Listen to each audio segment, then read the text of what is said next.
చేతుల్లోకి తీసుకుంటే సమయమే జీవితం, వేరే ఇంకేది లేదు. జీవితాన్ని చేతుల్లోకి తీసుకోవాలంటే సమయాన్ని చేతుల్లోకి తీసుకోవాలి. మన సమయం ఎంతగా మన చేతుల్లో ఉంటే మన జీవితం అంతగా మన చేతుల్లో ఉన్నట్టు.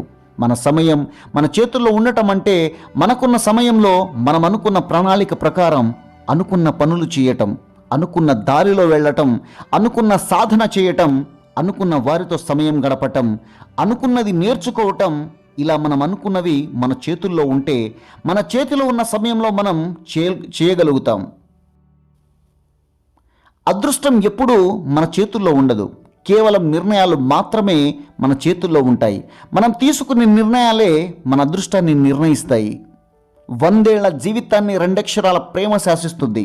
అదృష్టం బాగుంటే వరంలా తోడుంటుంది. టైం బాగోలేకపోతే జ్ఞాపకమై ఏడిపిస్తుంది. కోపం తెర లాంటిది.